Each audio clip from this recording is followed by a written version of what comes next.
보십시오. 천국은 마치 밭에 감추인 보화 같으니 끊고, 사람의 일을 발견한 후 끊고, 숨겨두고 끊고, 기뻐하며 끊고, 돌아가서 끊고, 자기의 소유를 다 팔아 끊고, 그리고 그 밭을 사느니라.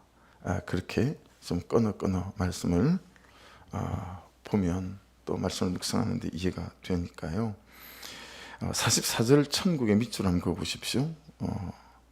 45절에도 천국이 있어요. 그렇죠? 천국에 대한 비유를 첫 번째는 밭에 감춘 보화로, 45절은 좋은 진주를 구하는 장사가 진주를 발견한 것으로 극히 값진 진주. 47절에 보시면 조금 결이 달라요. 47절에 천국은, 거기도 천국 밑줄 쳐보십시오.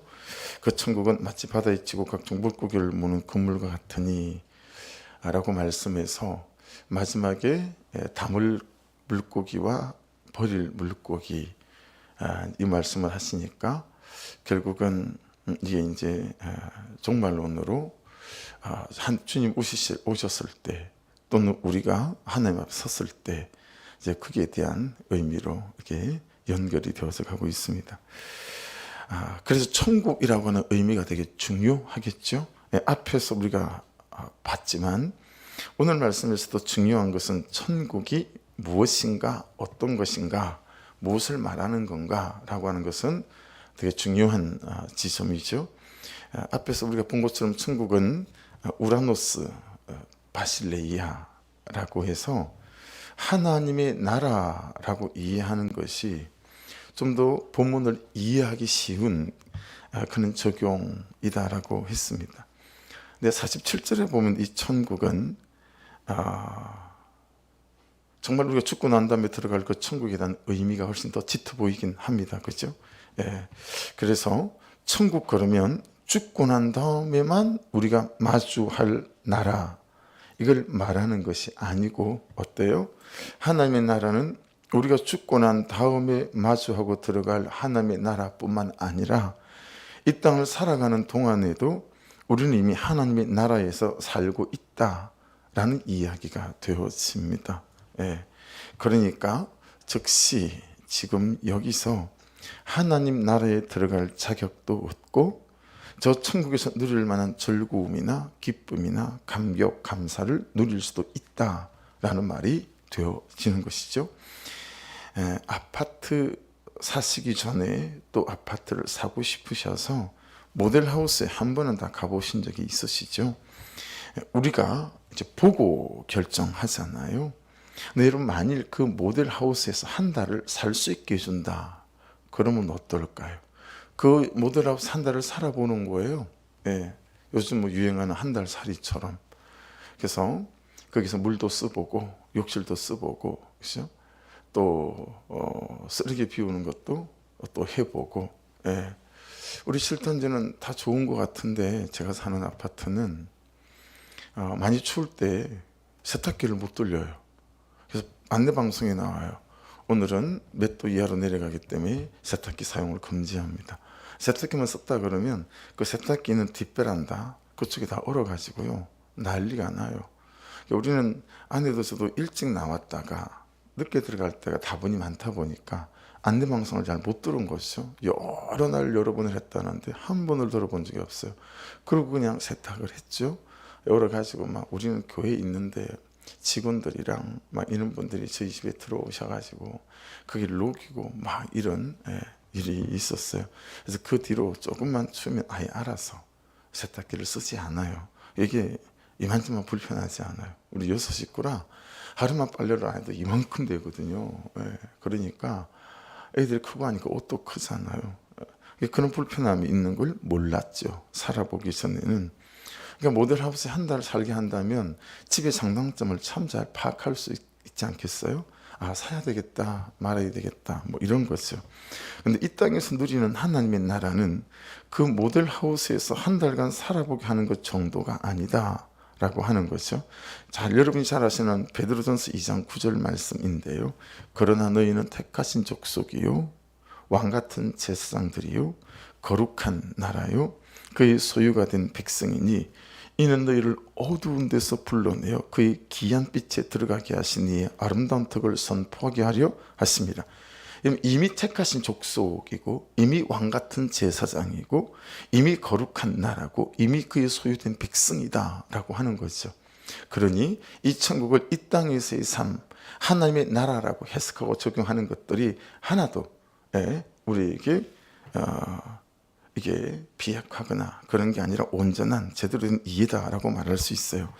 이 다음에 나에게 일어날 일이 아닌 거죠. 지금 현재 나에게 이미 일어난 일이다 라고 하는 것입니다.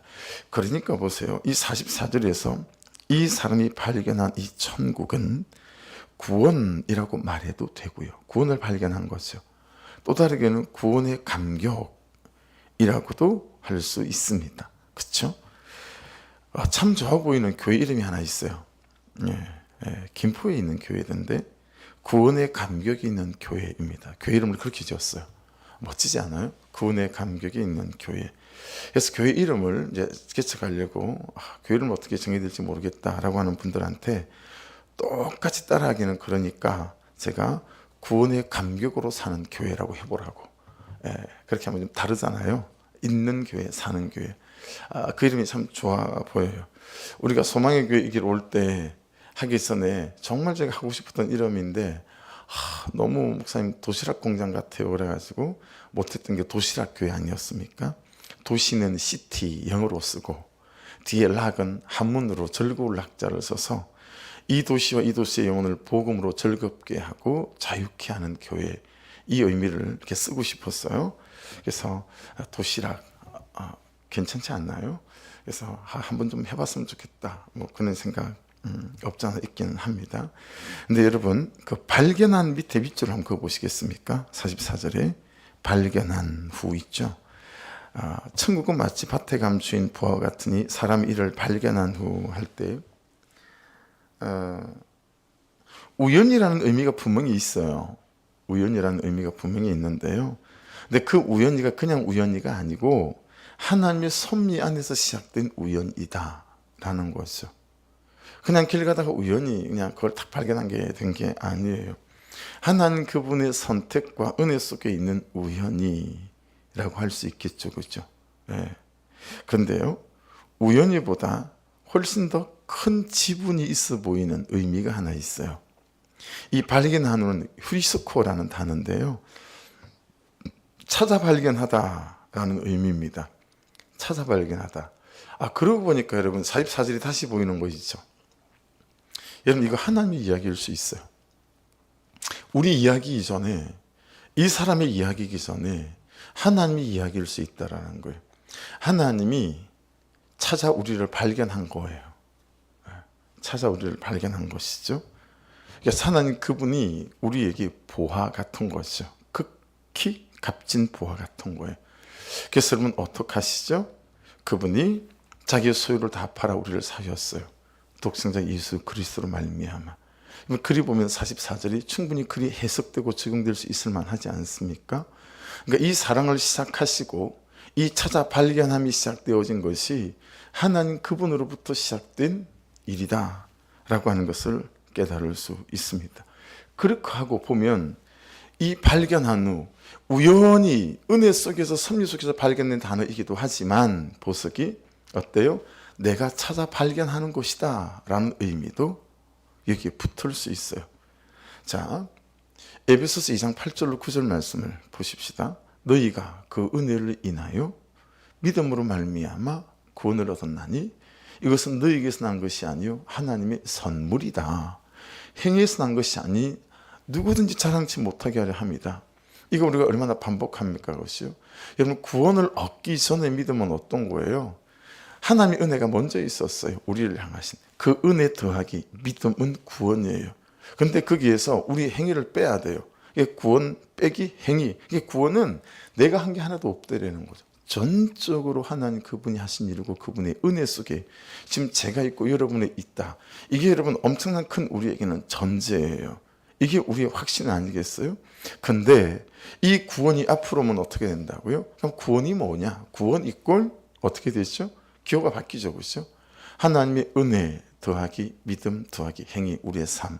구원을 얻고 난 뒤에는 우리의 삶이 그 은혜에 감격하고 합당해서 우리가 하나님 그분을 찾아 발견해가는 삶으로 우리의 삶이 걸어가야 된다라고 하는 것을 말씀이 말씀하고 있어요.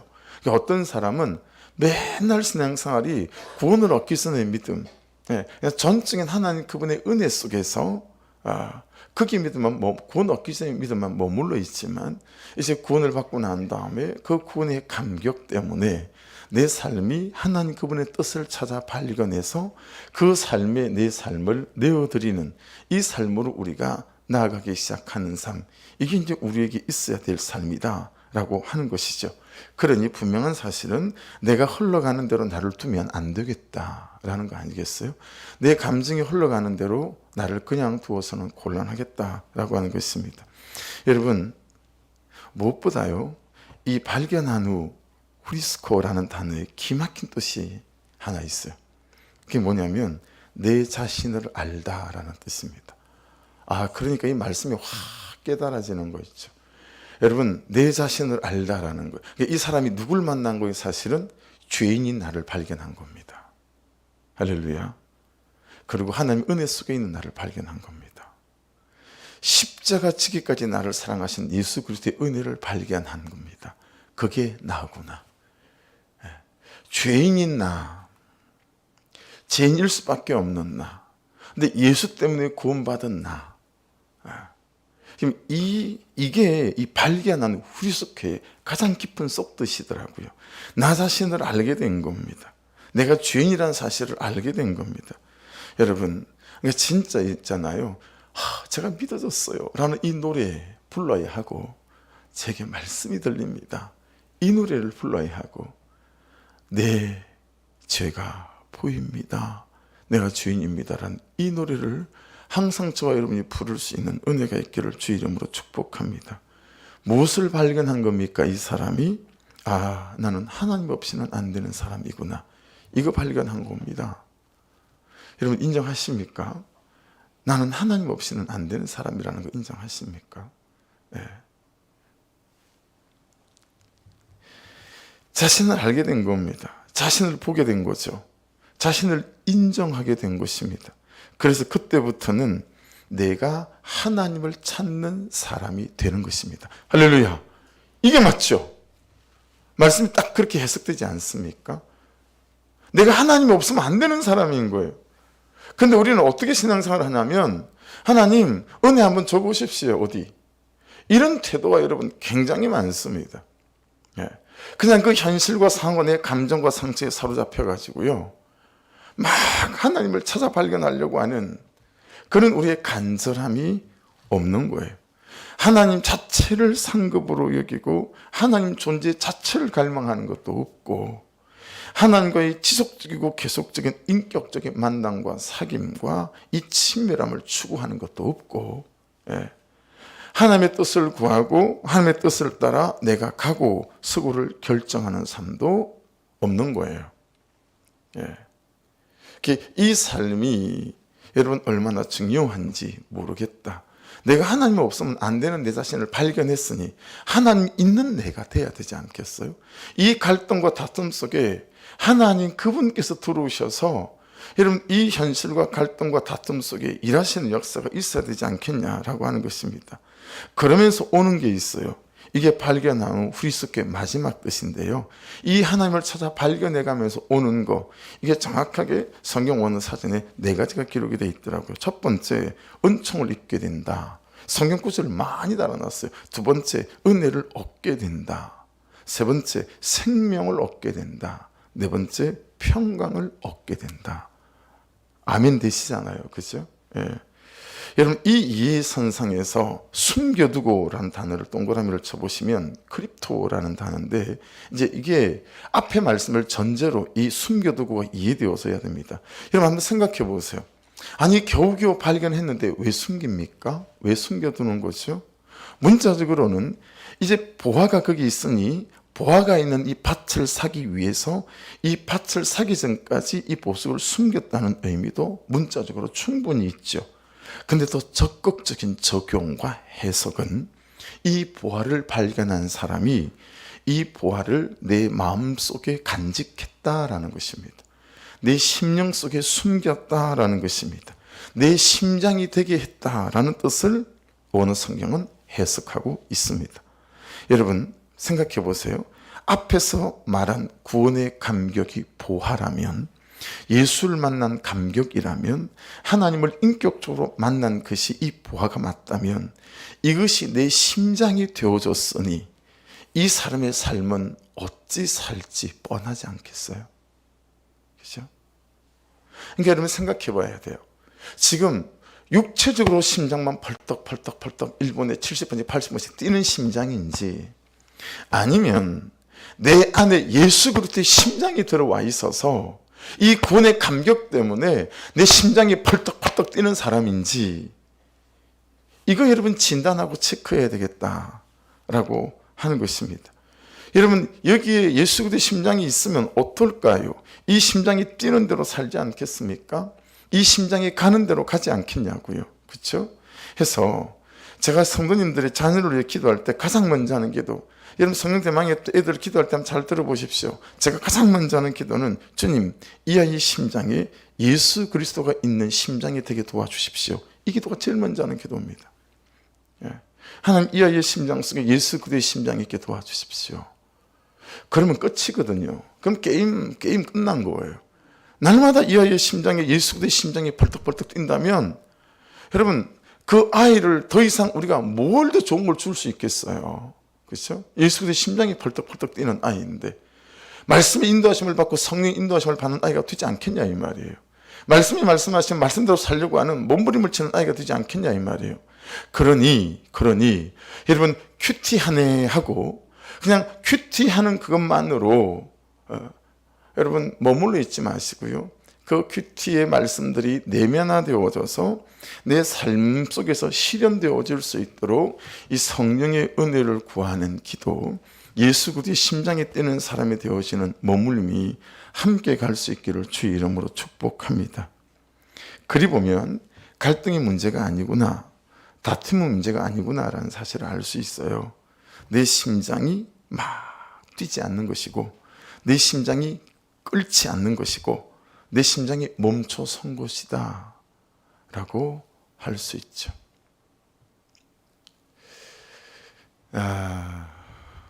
그래서 하박국에 가면 이스라엘 백성들이 포로에서 돌아와 가지고요, 성전을 짓다가 안 지어요.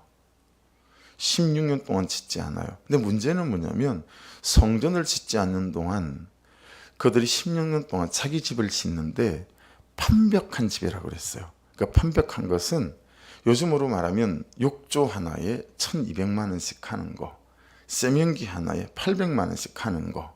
그래서 욕실 꾸미는데 얼마 들었어요? 라고 물어보니까 8천만 원, 1억이 들었대라는 거죠. 여러분 제가 그거 했던 사람 아닙니까? 방배동의 고급집들은 다 그렇게 짓습니다. 거기에만 온 심혈을 10년 동안 기울인 거예요. 그러니 얼마나 이 마음이, 그래서 그 뒤에 그렇게 살면 항폐해진다라고 말씀해요. 항폐해지는 거 두 가지 의미가 뭐예요? 메말라지는 거죠. 그러니까 여러분 어제 말씀처럼 자꾸 시선과 관심을 하나님께로 가져가는 삶이 되지 않으면 내 심장이 예수의 심장으로 끌어넘치지 않을 수밖에 없다라고 하는 거죠. 여러분 구원의 감격이라는 심장에 뛰지 않는 그리스도인, 하나님의 인격적인 교제와 친밀함이라는 심장에 뛰지 않는 그리스도인, 어떻게 기뻐하며 돌아가서 자기의 소유를 다 팔아 그 밭을 사겠습니까? 일어날 수 없는 일이죠. 절대로 안 되는 일이에요. 그렇죠? 이 말씀은 내가 내 십자가 지는 정도의 적용이 아니더라고요. 말씀을 묵상하다 보니 어느 정도의 적용이냐면, 그의 십자가까지 가지고 와서 내가 내 십자가와 더불어서 지는 적용.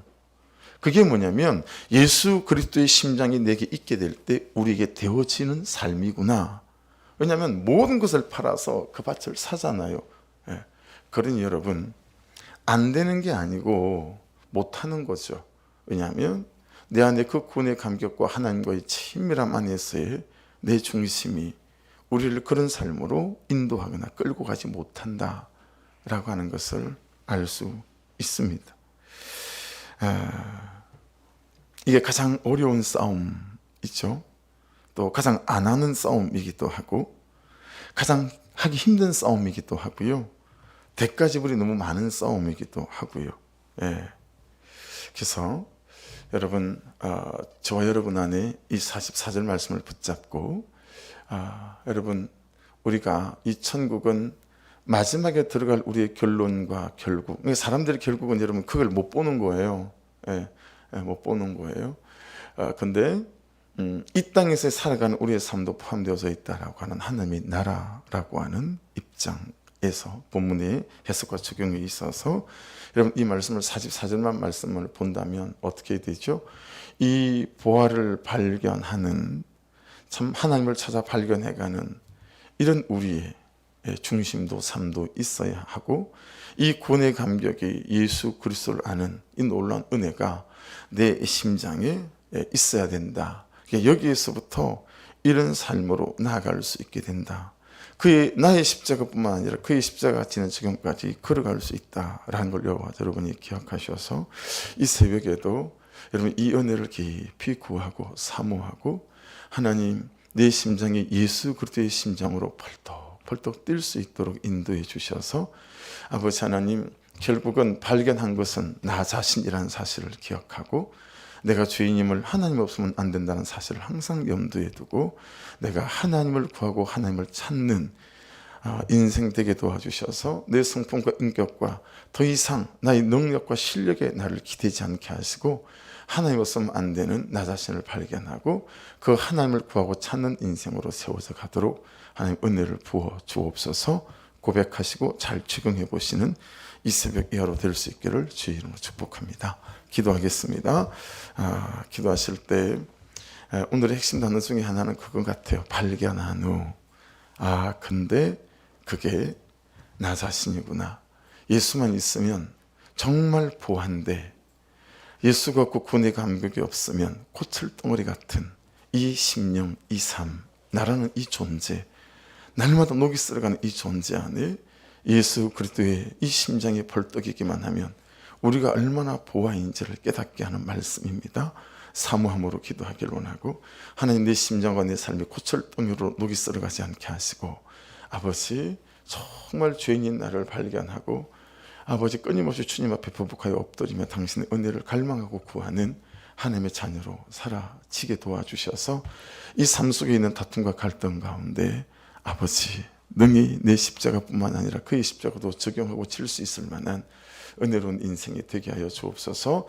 우리 주여 한번 부르고 기도하시고, 코로나 속에 있는 우리 박경수 집사님, 오늘은 회복되신 분들이 다 또 새벽을 깨우셔서 너무 또 감사하고, 박경수님을 위해서 그 가정을 위해서 기도해 주십시오.